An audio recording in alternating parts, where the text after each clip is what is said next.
Hi, my name is Natalie Diaz-Mondragon. I'm the Administrative Assistant at the California Partnership to End Domestic Violence. My pronouns are she, her, and hers, and I'm coming to you from today from Sacramento, where I'm standing on Nissan Land. So instead of our usual quarterly newsletters, we're trying a new approach with video to move away from the reliance of the written word, which is a characteristic of white supremacy culture. At the time of the following recording, we had not yet known the outcome of the insurrection and if there would be any accountability. Accountability is a complex subject that we often encounter in our field, and the outcome is not always healing for survivors. In this case, accountability has not been issued, since the opportunity for the former president to cause harm is still present. We invite you to bear this in mind with the following address from our board and review the resources provided at the end of the video from our fellow staff member, Jasmine Karam. Thank you. Hello, my name is Cole Zaria, and I have the pleasure of being the board president of the California Partnership to End Domestic Violence. I wanted to briefly just reach out and acknowledge what's happening around us. I want to acknowledge that 2021 is already shaped up to be a very trying and difficult year. On January 6th, as we watched on TVs, through our phones, and social media, we watched people storm the Capitol. We watched them walk right past law enforcement. And we watched nothing happen. I don't know about you. I don't know what it was like in your home and your family, in your own mind during that time. But for me, it was another reminder of where I stand in this country. It was another reminder of who's most important. I think that this relates very well to the work that we advocate day in and day out in our organizations and our communities, and definitely through the mission and vision of the partnership, that we have got to move past this perpetuation of white supremacy culture.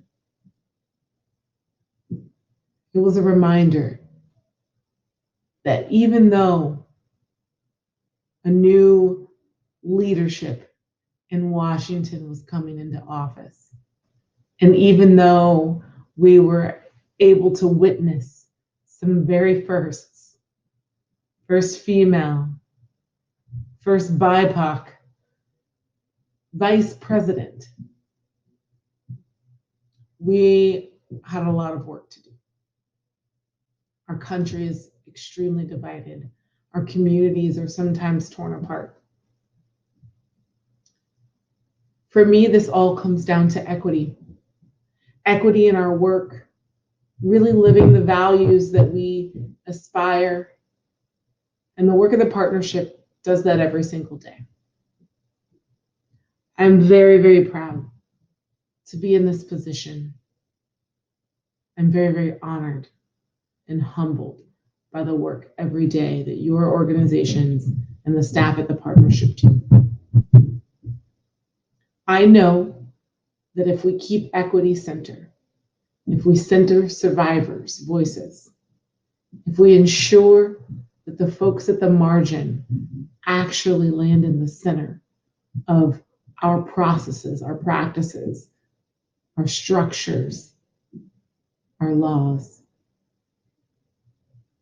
we will ensure that everyone, and I do mean everyone, is included, is seen, is heard. And ultimately, that's what we want, right? That's what I want, collective liberation. Thank you so much. And I look forward to this next year, working, striving together. 2020 was a wild year. The pandemic brought a lot of pain to communities that were already hurting. In 2021, we have already started with some of the terror that we witnessed in the last 4 years. Our hearts have been filled because so many of you have stepped up to take care of your families in your communities, and for that, we're all sincerely thankful. But we're also all very tired and deeply affected by the racial upheaval and the violence that we've experienced. But we also have a lot to be hopeful about, and this next year is looking much brighter. With the new administration coming into the White House, we are going to see our work become more central and more important going forward. So we're asking everyone to join the California Partnership to End Domestic Violence on our journey and follow us and keep up with the fantastic work that we're doing to build a safer California. Thank you. My name is Jennifer Ponce, and my pronouns are she, her, and hers. A priority for all programs and staff across the partnership is challenging racism. This is a core part of our work to prevent violence. As a board, the ongoing work of the Race, Power, and Privilege Committee is continuously striving to have us examine our own implicit bias and identify the ways in which we can implement change. We must collectively challenge the status quo as well as the systems that have harmed survivors by listening to survivors who don't see law enforcement as a viable way to seek safety, and by uplifting the voices that have been silenced for far too long. These voices are the ones that shed light on the needs of our communities. We continue to broaden our work to address all injustices that contribute to violence by dismantling the systems of oppression and by listening to voices of our community members and by creating and supporting services that are victim-centered. Hi everyone, I'm Sarah, Bay Area Regional Representative on the Partnerships Board. We know we do this work alongside you and that we can't do this work alone. The board is committed to moving forward with our racial equity work. The racism and violence that interrupted our democracy on January 6th was triggering to many Black, Indigenous, Native, and people of color. This violence and the emboldened racism of the last few years has caused lasting trauma.